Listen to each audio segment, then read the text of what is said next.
살아계시는 하나님, 일하시는 하나님, 오늘도 우리 가운데 이렇게 온라인으로 함께 예배드리는 가운데 임마누엘로 임재하시면서 말씀하실 때에 우리가 하나님의 말씀에 우리의 마음을 활짝 여는 그러한 자세로 한번 힘차게 화답하시겠습니다. 할렐루야. 여러분 다 아멘 하셨으리라 저는 믿습니다. 사실 요새는 여러분 그 할렐루야 하시는 그 소리도 그립습니다. 이제 벌써 6개월이 되어가면서 여러분 우리가 온라인으로 예배를 드리지만 제가 바라고 기도하는 것이 있다면 이 예배가 우리가 영과 진리로 드리는 그런 예배 가운데 동일하게 임재하시면서 일하시는 하나님의 음성을 들을 수 있는 그런 귀한 예배 또 말씀 시간이 되었으면 좋겠습니다. 오늘 말씀으로 갈라디아서 시리즈 말씀을 마칩니다. 12번째 나누는 설교의 제목, 오늘 본문을 중심으로 예수의 십자가와 흔적이라는 그러한 제목으로 말씀을 나눕니다. 한 3주 전쯤에 말씀드린 것으로 기억이 나는데 사도 바울에게는 육체의 가시가 있었다고 이렇게 말씀을 드렸습니다. 사도 바울이 쓴 그 가시라는 단어, 원어를 보게 되면 아주 예리한 걸 지칭하는 말입니다. 그래서 말뚝이나 낚시용 쇠과구리 같은 것을 타는 말로서 이것을 근거로 해서 성경학자들은 사도 바울이 말하는 육체의 가시는 아마 눈병이었거나 눈에 문제가 있던 것으로 그렇게 설명을 하고 있다고 말씀을 드렸습니다. 물론 정확하게 이것이다라고 말할 수는 없지만 분명한 것은 육체의 가시가 사도 바울에게 있었고 이 육체의 가시로 인해서 어려움을 당했고 고통이 있었다는 걸 저희들이 알 수 있습니다. 갈라디아에 가서 말씀을 전할 때에 복음을 전할 때에 이것을 알게 된 갈라디아 교회 성도들은 여러분 기억나시죠? 할 수만 있다면 자신의 눈이라도 빼어주겠다고 그렇게 마음먹었던 그러한 갈라디아 교회 성도들의 모습, 바울과 갈라디아 교회 성도들의 관계가 얼마나 친밀했고 돈독했는지 저희가 알 수 있는 그러한 내용이라고 말씀을 드렸습니다. 그때도 잠깐 언급한 내용이 오늘 본문 11절에 나옵니다. 11절 말씀 보게 되면 내 손으로 너희에게 이렇게 큰 글자로 쓴 것을 보라 라고 말하고 있는 것이죠. 큰 글자로 썼다는 것, 분명히 눈이 안 좋은 것을 의미하는 것이 맞습니다. 그러나 그 이상의 의미를 가지고 있는 거 우리가 알 수가 있습니다. 바울이 갈라디아에 있는 교회 성도들에게 편지를 쓸 때 그 당시에 큰 글자를 쓴다는 것은 아주 중요한 내용을 강조할 때 사용했던 방법이기 때문입니다. 전체 서신서, 편지의 글을 크게 쓴 것, 눈이 안 좋아서 그런 것도 있겠지만 더 나아가서 사도 바울이 갈라디아 교회 성도들에게 강조하고 싶었던 것이 있기 때문에 오늘 11절 말씀 보게 되면 내 손으로 사도 바울이 본인의 손으로 글자를 크게 써서 보낸 것을 저희들에게 말씀해 주고 있습니다. 예를 들면 이런 것이죠. 요사이 우리가 사실 손편지 많이 쓰지 않습니다. 요사이 소통 방법은 이메일을 써서 보낸다든지 아니면 문자, 카톡이라든지 이런 거 많이 쓰고 있습니다. 여러분 물론 문자로 보낼 때는 한계가 있지만 우리가 이메일을 써서 보낼 때는 좀 강조하고 싶은 것이 있으면 여러분 어떻게 하십니까? 많이 쓰는 방법이 이렇게 볼드처럼 굵은 더 두껍게 해서 아니면 하이라이트해서 우리가 보내게 되는 것. 물론 문자를 보낼 때에도 우리가 그런 방법이 있죠. 그 이모지라고 그러죠. 이모티콘. 그림이나 아니면 특별한 글체를 사용해서 이렇게 강조하는 것 같이 이 당시에도 사도 바울이 정말 중요한 그것을 그들에게 나누기 위해서 오늘 갈라디아서 6장 11절 말씀 보게 되면 큰 글자로 써서 보냈다고 저희들에게 말씀해 주고 있는 것입니다. 강조해 가면서 큰 글자를 써가면서 사도 바울이 갈라디아 교회 성도들이 바로 알기 원했던 것이 무엇입니까? 자신이 전해진 복음에 대해서 그들이 다시 한번 새롭게 깨닫고 알기를 원하는 마음으로 이렇게 한 것을 저희들이 알 수 있습니다. 이번 갈라디아서 말씀을 가지고 이 책을 가지고 말씀을 전하면서 그 바른 복음이라는 주제를 가지고 말씀을 전했는데 그 바른 복음에서 떠나서 다른 복음을 쫓아가고 있는 그들에게 돌아오라는 것이죠. 바른 복음이 무엇인지 바로 깨닫고 돌아오라고 강조한 내용입니다. 사랑하는 성도 여러분, 오늘 갈라디아서 말씀을 이 주제 시리즈 말씀을 마치면서 다시 한번 사도 바울이 그들에게 전해준 그 바른 복음, 상당히 간단하고 단순하다고 말할 수 있습니다. 그 바른 복음의 핵심은 갈라디아서 1장 4절 말씀 보게 되면 이렇게 설명하고 있습니다.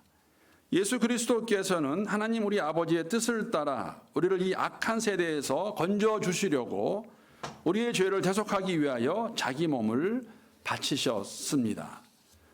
바른 복음은 우리의 죄를 대속하시기 위해서 예수의 십자가의 죽음을 말하고 있는 것입니다. 이것이 바른 복음입니다.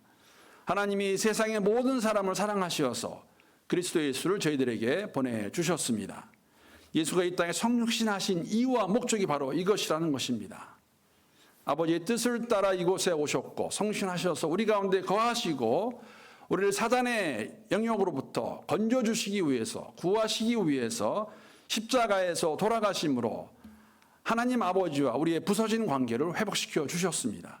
이것이 바른 복음입니다. 전적으로 하나님의 계획과 은혜 가운데서 그 뜻에 따라서 그리스도의 순종하심에 따라 우리에게 주신 선물로 주신 것이 바로 구원입니다. 여러분, 12주 전에 제가 이 말씀을 전하면서 가졌던 생각은 무엇이냐면 우리가 항상 우리가 그 말을 시작하면서 그 말을 들으면서 시작한 이 갈라디아서 말씀 주제가 바른 복음 이렇게 하게 된 것은 우리 성도들 가운데 얼마나 많은 분들이 이 바른 복음 안에서 구원의 확신을 가지고 기쁨으로 살아가고 있는 것일까? 그렇지 못하다면 이러한 기회가 그러한 다시 한번 우리의 믿음을 되돌아보는 시간이 아닐까 하는 그러한 마음을 가지고 이 서신서를 중심으로 말씀을 시작하였습니다. 마음으로 믿어 입으로 고백했을 때 주시는 것이 구원이라고 말씀하시는 것. 로마서 10장 9절 10절 말씀, 여러분 계신 곳에서 스크린에 올라와 있는데 한번 함께 저와 함께 읽도록 하겠습니다. 9절 10절 말씀 함께 읽겠습니다. 시작. 당신이 만일 예수는 주님이라고 입으로 고백하고 하나님께서 그를 죽은 사람들 가운데서 살리신 것을 마음으로 믿으면 구원을 얻을 것입니다. 사람은 마음으로 믿어 의에 이르고 입으로 고백해서 구원에 이르게 됩니다. 마음으로 그리스도가 우리의 죄를 위해 이 땅에 오셔서 십자가에 돌아가신 것을 믿고 그분께 우리의 삶을 드리게 되면, 그 입으로 고백하게 되면 구원에 이른다고 저희들에게 말씀해 주고 있습니다. 사랑하는 성도 여러분, 제가 이 시간 잠깐 이런 시간을 가졌으면 합니다. 우리 한번 다 같이 그 계신 곳에서 가정인데 아무도 없지만 눈을 감으시고 제 말씀을 듣고 함께 기도하는 시간 가졌으면 좋겠습니다. 이 구원의 확신을 가지고 계신 분들 예수 안에서 감사하는 기도하면 좋겠습니다. 그러나 우리 가운데 혹시라도 한 분이라도 아직까지 이러한 그리스도 예수의 죽음의 십자가의 복음을 내 마음으로 믿어 고백하지 않으신 분들이 계시다면 이 시간 오늘 함께 나눌 말씀을 중심으로 예수가 이 땅에 오셔서 우리를 위해 돌아가셨습니다. 우리의 죄를 대속해 주셨습니다. 그것을 믿을 때 우리에게 구원이 있다는 것, 하나님께 입을 열어 기도하는 시간, 우리 이 시간 함께 다 눈을 감으시고 함께 기도하겠습니다.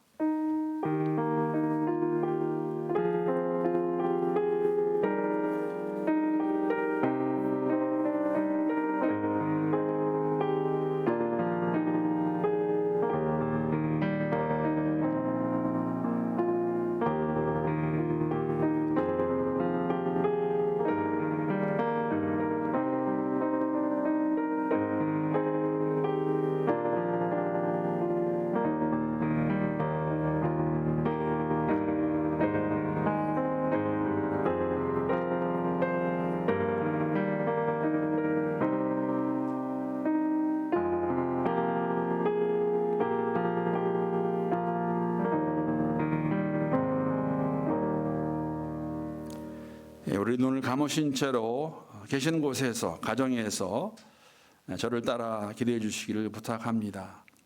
하나님 감사합니다. 저희들을 사랑하시어서 그리스도 예수를 보내주시고 예수의 십자가 사건으로 인하여서 하나님의 자녀가 될 수 있는 복을 저희들에게 주셨습니다. 예수가 이 땅에 오셔서 십자가에 돌아가심으로 우리가 죄사함 받고 하나님의 자녀가 된다는 것, 오늘 이 시간 저희 마음으로 믿고 입으로 고백합니다.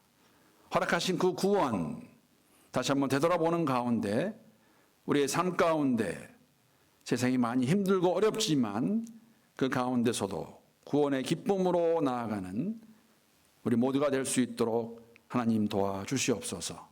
감사하며 예수님의 이름으로 기도합니다. 아멘. 예수 십자가의 사건은 죄 없으신 예수가 이 땅에 오셔서 우리를 위해 죽으신 것을 말하고 있습니다. 이것을 믿을 때 우리에게 의롭다 하심을 칭해 주신다고 말씀하십니다. 구원이 우리에게 주신다는 것이죠. 얻을 수 있음을 저희들에게 말해주고 있습니다. 죄인이었던 여러분과 제가 그리스도 예수 안에서 의로운 사람으로 새로운 신분을 얻게 됨으로써 선물로 주시는 것이 바로 구원입니다. 이 내용을 여러분 사도 바울은 갈라디아계 성도들에게 2장 14절 말씀을 통해 이렇게 설명하고 확인합니다. 2장 16절 말씀입니다. 제가 한번 읽어보겠습니다. 그러나 사람이 율법을 행하는 행위로 의롭게 되는 것이 아니라 예수 그리스도를 믿는 믿음으로 의롭게 되는 것임을 알고 우리는 그리스도 예수를 믿은 것입니다. 그것은 우리가 율법을 행하는 행위가 아니라 그리스도를 믿는 믿음으로 의롭다고 하심을 받고자 했던 것입니다. 율법을 행하는 행위로는 아무도 의롭게 될 수 없기 때문입니다. 이 내용이 바로 갈라디아 교회 성도들에게 다시 한번 사도 바울이 주장하며 알기 원하는, 깨닫기 원하는 바른 복음의 핵심입니다. 이 복음을 가지고 바울이 갈라디아에 가서 복음을 전했고 이 복음을 들은 갈라디아의 사람들이 예수를 믿고 교회를 시작하게 되었습니다. 복음을 전한 다음에 사도 바울은 그 지역을 떠나 다른 지역으로 옮겨가서 복음을 전합니다. 지속적으로 사역을 하고 있는 것이죠. 이런 그의 삶, 우리가 사도행전에서 1차, 2차, 3차 전도여행, 선교여행과 마지막에는 죄인의 신분으로 로마까지 끌려가는 호송되어가는 모습을 저희들에게 확인해 주고 있습니다. 이렇게 그 지역에 가서 복음을 전했고 떠났는데 그런데 바울이 이러한 이야기를 듣게 됩니다. 지금 갈라디아 교회 성도들 가운데 침투에 들어온 거짓 형제들로 인하여서 바른 복음을 떠나서 다른 복음을 쫓아가는 멸망으로 가고 있다는 그러한 이야기를 그가 듣게 됩니다. 갈라디아서 2장 4절에 보게 되면 이렇게 상황을 설명하고 있습니다. 몰래 들어온 거짓 신도들 때문에 할례를 강요받는 일이 있었던 것입니다. 그들은 우리를 노예로 만들고자 하여 그리스도 예수 안에서 누리는 우리의 자유를 엿보려고 몰래 끼어든 자들입니다. 사도 바울이 그곳에서 전해준 그 복음과는 다른 복음입니다. 은혜로는 부족하다. 할례를 받아야만 한다라고 주장했던 사람들인 것이죠. 사랑하는 성도 여러분, 그리스도 예수에 첨가되는 모든 것은 다른 복음입니다. 있을 수 없습니다. 잘못된 것입니다. 이러한 잘못된 내용과 가르침을 가지고 갈라디아 교회 안에 침투에 들어와서 이 거짓 형제들, 거짓 교사들이죠. 이것을 강조하는 가운데 여러분 그런데 이 강조하는 이들의 궁극적으로 원했던 것이 무엇일까? 그 목적이 무엇일까? 오늘 본문에 보게 되면 사도 바울이 결론적으로 이렇게 설명하고 있습니다. 오늘 본문 12절, 13절 말씀입니다. 무릇 육체의 모양을 내려하는 자들이 억지로 너희에게 할례를 받게 함은 그들이 그리스도의 십자가로 말미암아 박해를 면하게 할 뿐이라 할례를 받은 그들이라도 스스로 율법은 지키지 아니하고 너희에게 할례를 받게 하려 하는 것은 그들이 너희의 육체로 자랑하려 함이라. 우리가 이제는 다 아는 것 같이 이들이 주장했던 것은 할례를 받아야 된다는 것이었습니다. 할례라는 육체의 표식 아니면 표징, 육체의 흔적을 받지 않으면 하나님 백성이 될 수 없다고 그들이 강조했고 그것을 받게 했습니다. 이러한 거짓 가르침에 갈라디아 성도들이 유혹되어서 미혹되어서 또 강요하는 가운데 할례를 받고 있는 상황을 저희들에게 말씀해 주고 있습니다. 물론 여러분 오늘 이 12절 말씀 보게 되면 할례를 받음으로 그들이 누릴 수 있는 혜택도 있었습니다. 그것은 무엇이냐면 박해를 피할 수 있다고 말하고 있습니다. 물론 여러분 우리가 여기도 그렇지만 또 다른 부분에도 그런 것을 우리가 알 수가 있죠. 정확하게 무슨 박해를 말하고 있는 것일까? 어떠한 박해로부터 그들이 피할 수 있었던 것인가를 질문할 수 있지만 사실 정확하게 알 수 없습니다. 그러나 십자가로 충분하다. 할례를 받지 않아도 된다. 율법을 지키지 않아도 된다라는 그러한 것들로 인해서 함께 안식일과 절기를 지키는 것이라든지 아니면 정결 예식을 더 이상 따르지 않는 그들을 향해서 유대인들이, 왜냐하면 그들 가운데 유대인들이 있기 때문에 유대인들로부터 받은 어떠한 핍박과 고난인지 아니면 예수를 주로 시인한다, 예수를 주로 시인하고 고백하는 성도들 가운데서 유대주의적 이러한 가르침의 사상에 빠져서 너희들 왜 안 하느냐 하는 그러한 가운데서 핍박을 받은 것인지 확실히 알 수 없지만은 십자가의 도로 인하여서 이들에게 있었던 어려움을 피할 수 있었던 걸 저희들에게 말씀해 주고 있는 것입니다. 이것을 콕 집어서 사도 바울이 그들에게 말합니다. 근데 이런 것으로 이것을 피하려고 하는 것이냐라고 말하고 있는 것입니다. 아마 우리가 이것을 오늘날 교회 안에 적용을 한다면 우리가 그런 이야기를 많이 하죠. 본질이 아닌 비본질적인 것을 가지고 다른 사람들에게 강요하거나 이것을 해야 된다고 말했을 때에 아마 이러한 모습이 되지 않을까 생각합니다. 사실 여러분 이러한 사도 바울이 콕 집어서 그들을 책망하는 내용은 우리가 이미 갈라디아 4장 17절에서 이들이 왜 열심을 내어서 이런 일을 하는지 사도 바울이 말한 그 내용의 결과적인 모습이라고 말할 수 있습니다. 실질적인 모습입니다. 4장 17절 말씀 보게 되면 위에서 내가 말한 사람들이 여러분에게 열심을 내는 것은 위에서 말한 사람은 거짓 형제, 거짓 교사들입니다. 좋은 뜻으로 하는 것이 아니라 여러분을 내게서 떼어놓아서 여러분으로 하여금 자기네들을 열심히 따르게 하려고 하는 것입니다. 즉 갈라디아 교회 안에서 자신들이라는 가르침을 가지고 사도 바울이 전한 바른 복음과 경쟁하는 가운데 자신들을 따르게 하려고 자신들에게 열심을 내게 하려고 했던 것을 우리가 볼 수 있고 이들의 목적은 하나였다는 것이죠. 자신들의 힘을 키워서 교회를 자신들이 원하는 대로 좌지우지하려고 하는 것을 사도 바울이 콕 집어가지고 오늘 본문 말씀을 통해서 갈라디아 성도들에게 말해주고 있는 것입니다. 교회 안에서 정말 이런 일이 있을 수 있는 것일까? 있죠. 지금 갈라디아 성도들 가운데 갈라디아 교회 안에 일어나고 있는 것을 봤을 때 우리가 이렇게도 자신들의 힘을 키워서 교회를 마음대로 하려고 하는 사람들이 있었다는 걸 저희들에게 보여주고 있습니다. 사실 여기서만 있지 않고 여러분 빌립보에 있는 성도들에게 보낸 편지 안에서도 이러한 모습을 동일하게 저희들에게 보여주고 있습니다. 빌립보서의 말씀 함께 잠깐 보도록 하겠습니다. 1장 12절부터 제가 몇 절 읽어보겠습니다.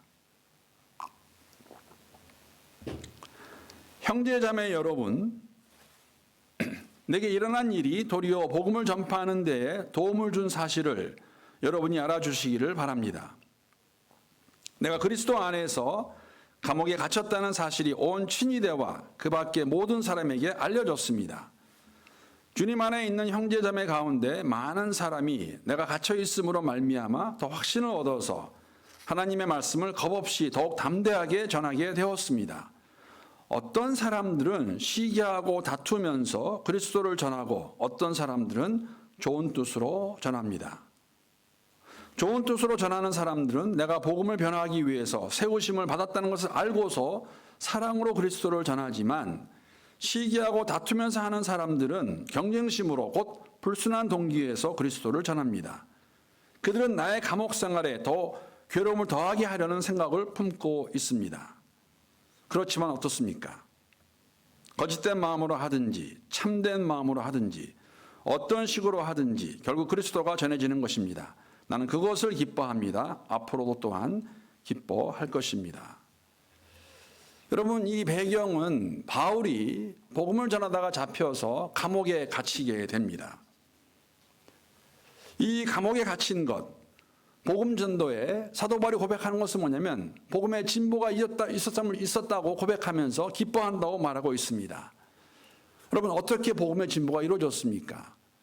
사도 바울이 감옥에 갇힌 것을 듣고 사실 빌립보 교회 안에는 두 부류의 사람이 있었습니다. 한 분은 어떤 사람이냐면 사도 바울과 같이 그리스도의 복음을 전하다가 감옥에 갇힌 것을 그러한 삶의 힘과 용기를 얻어서 담대함으로 그리스도의 사랑을 가지고 복음을 전하는 사람들이 있었습니다. 그런데 또 한 부류는 시기와 다툼이라는 불순한 동기를 가지고 복음을 전했다고 사도 바울이 그렇게 콕 집어서 말하고 있는 것이죠. 동기가 뭐냐면 사도 바울과 경쟁하는 마음으로 사도 바울에게 더 어려움을 주려고, 이제는 그들 가운데 있지 아니하는, 그들에게 영향을 주고 있는 사도 바울로부터 성도들을 어떻게 보면 빼앗아가서 자신들의 목적을 이루기 위해서 복음을 전했더라고 그렇게 말하고 있습니다. 사도 바울에게는 궁극적으로, 물론 그렇다고 여러분 복음을 전할 때 시기와 다툼으로 나쁜 동기로, 옳지 않은 동기로 하는 것은 맞지 않습니다. 그러나 결과적으로 그들이 복음을 전함으로 복음의 진보가 있는 것을 가지고 기뻐하는 것을 저희들에게 말씀해 주고 있는 것이죠. 이와 마찬가지로 여러분, 사도 바울이 갈라디아 교회 성도들에게 편지를 쓰는 궁극적인 목적이 무엇일까요? 책망의 목적이 무엇일까요? 바른 복음을 바로 알고 돌아가기 위한 목적이 무엇일까요? 이러한 몰래 침투에 들어온 거짓 형제들, 교사들뿐만 아니라 그들의 가르침을 듣고 지금 미혹되어서 잘못된 길로 가고 있는 그들도 이 복음 안에서 돌아오라는 것이죠. 그것을 지금 사도 바울은 그들에게 말하고 있는 것입니다. 이들은 그런 것을 가지고 자랑할 것입니다. 나쁜 동기로, 불순한 동기로 복음을 전하고 거짓된 잘못된 가르침으로 그들이 힘을 얻어서 그들이 자랑할 그때에 사도 바울은 오늘 본문을 보게 되면 그와 대조되게, 비교되게 나의 자랑은 이거밖에 없다고 말하고 있습니다. 십자가밖에 없음을 고백하는 것이죠. 그 말씀이 본문 14절의 말씀입니다. 그런데 내게는 우리 주 예수 그리스도의 십자가 밖에는 자랑할 것이 아무것도 없습니다. 그리스도로 말미암아 내 쪽에서 보면 세상이 죽었고 세상 쪽에서 보면 내가 죽었습니다. 이 세상에서 자랑할 만한 것이 참 많은데 없다는 의미가 아닙니다. 십자가 밖에 세상 사람들이 자랑으로 여기는 것들, 사랑하는 성도 여러분, 세상 사람들이 우리가 세상에 살면서 세상이 우리에게 이런 것 가지고 자랑을 하는 것이 무엇이 있습니까? 명예, 물질, 권위, 권력, 이런 것들 아니겠습니까? 사도 바울은 이런 모든 것들에 대해서 아니라고 말합니다. 내가 오직 자랑할 만한 것은, 자랑할 수 있는 것은 십자가밖에 없다고 그들에게 말하고 있는 것이죠. 여러분, 이 의미를 우리가 이해할 때 사도 바울은 사실 예수를 만나기 전에 정말 세상 사람들이 부러워하는 그러한 자랑거리가 많았던 사람입니다. 고린도후서에 보게 되면, 빌립보서에 보게 되면 이러한 자신이 어떻게 보면은 우스울 정도로 그가 어떤 사람이었나를 이렇게 설명하고 있는 거 우리가 알 수가 있습니다. 가지고 있던 조건들을 이렇게 말합니다. 빌립보서 3장 4절, 5절, 6절 말씀입니다. 하기야 나는 육신에도 신뢰를 둘만 합니다. 다른 어떤 사람이 육신에 신뢰를 둘 만한 것이 있다고 생각하면 나는 더욱 그러합니다. 나는 난지 8해 만에 할례를 받았고 이스라엘 민족 가운데서도 베냐민 지파요 히브리 사람 가운데서 히브리 사람이요 율법으로는 바리새파 사람이요 열성으로는 교회를 박해한 사람이요 율법의 의로는 흠잡을 데가 없는 사람이었습니다. 여러분, 세상의 것들 자랑하기 원합니까? 나 여러분들보다 더 많은 것을 가지고 있었다고 그렇게 말하는 것이죠. 여러분, 가문을 보십시오. 난지 8일 만에 할례를 받았던 정통 유대인으로서 베냐민 지파 사람입니다. 정말 좋은 가문의 사람이었습니다. 학벌 바리새파였습니다. 가말리엘, 당시에 가장 학식이 높았던, 권위를 가지고 있고 존경을 받던 가말리엘 문화에서 정통 율법을 공부한 사람이었습니다. 물질, 여러분, 사도 바울이 시민권자였다고 말합니다. 로마의 시민권. 로마 사람이 아닌데 로마 시민권을 받으려면 둘 중에 하나입니다.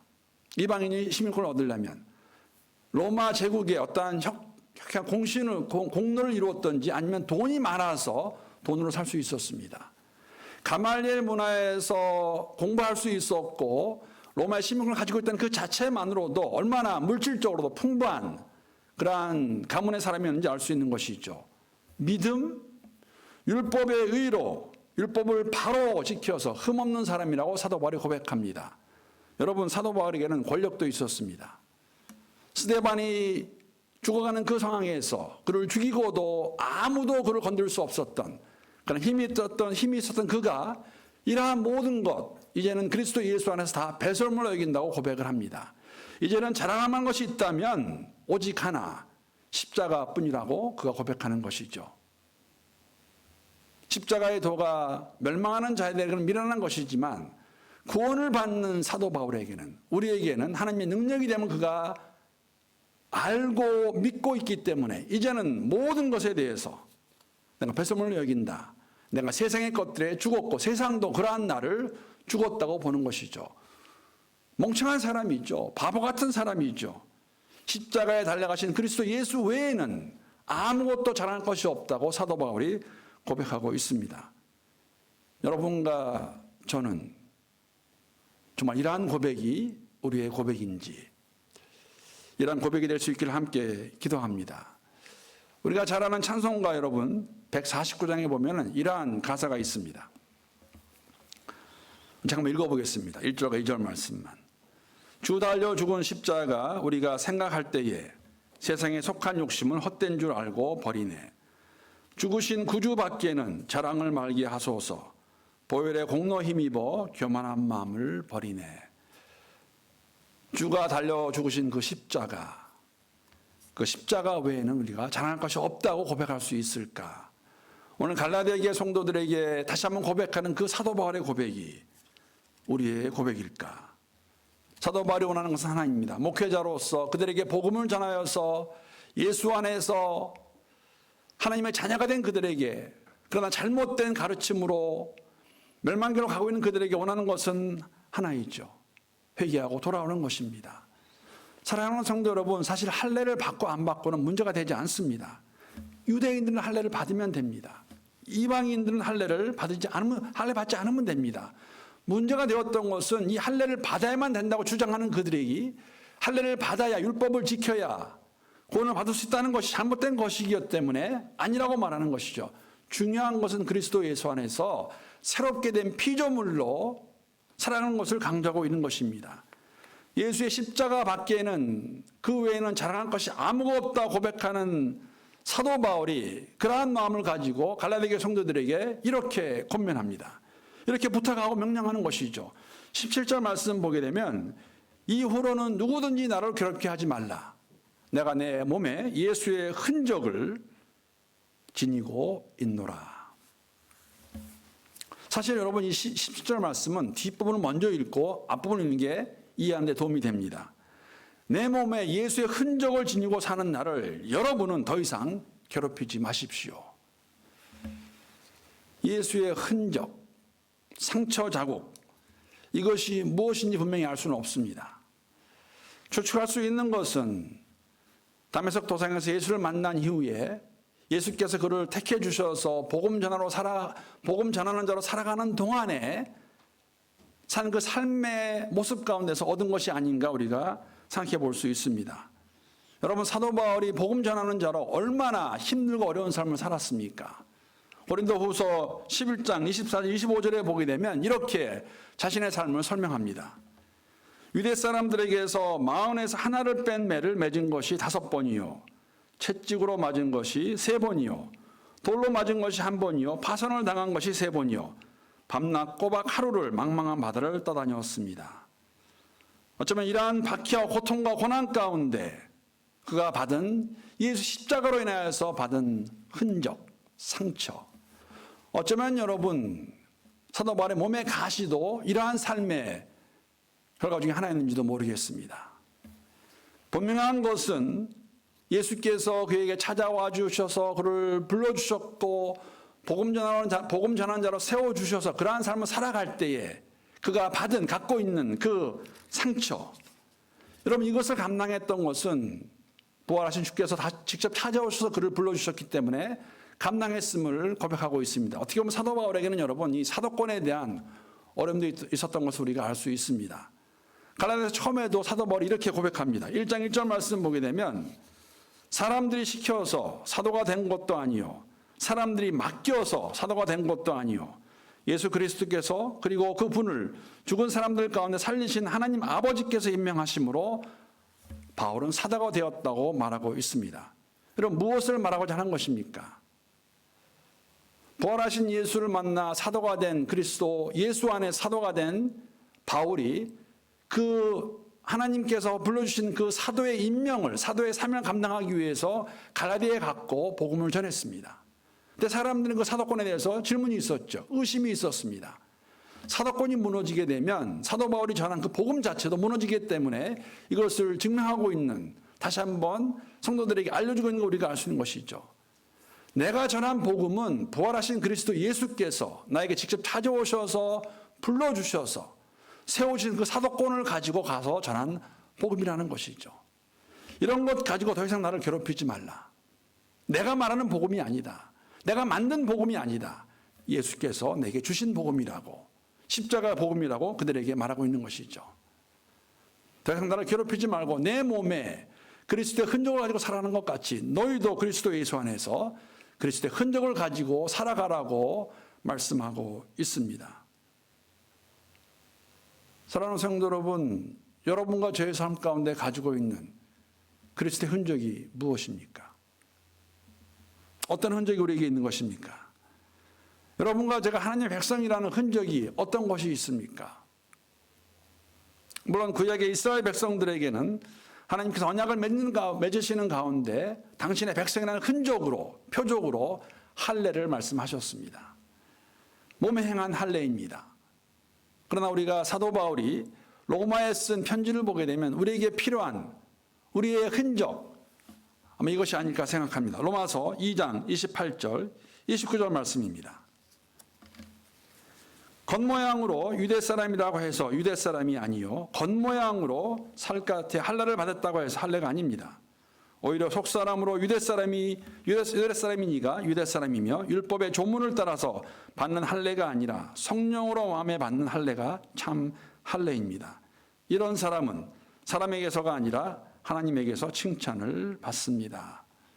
우리에게 주신 하나님의 흔적, 십자가의 흔적이 있다면, 예수의 흔적이 있다면 우리의 마음이 할례일 것입니다. 이 마음의 할례를 받아서 그리스도를 위해 살아가는 삶, 그 삶은 변화의 삶입니다. 우리의 마음의 변화를 말하고 있습니다. 어쩌면 이 코비드-19의 상황 가운데서 우리가 반복해서 다시 한번 스스로에게 자문하며 성도들과 나눈 것이 무엇이냐면 우리가 정말로 믿고 의지하고 바라고 따라가는 것이 무엇인가? 우리에게 선물로 주신 그리스도 예수 안에서 얻은 그 구원을 가지고 구원에 합당한 삶을 살아가고 있는 것인가? 여러분, 이러한 삶은 우리의 살을 깎는 듯한 개혁이 있는 삶을 말하고 있습니다. 유행을 바라는 가운데 시간이 지나면 다 지나가기 차는 것이 아니라 이 힘들고 어려운 시기라고 말하는 이때에 우리의 믿음을 다시 한번 재정비하는 가운데 우리 가운데 일하시는 하나님의 역사하심을 경험할 수 있는 우리 매번 하나님께 성도들이 될 수 있기를 함께 기도합니다. 사랑하는 성도 여러분, 갈라디아에 보내는 편지를 마치면서 사도 바울이 그들과 함께 나눈 마지막 블레싱, 축복의 말씀 우리 함께 제가 읽고 오늘 말씀을 마치겠습니다. 형제자매 여러분, 우리 예수 그리스도의 은혜가 여러분의 심령에 있기를 빕니다. 아멘.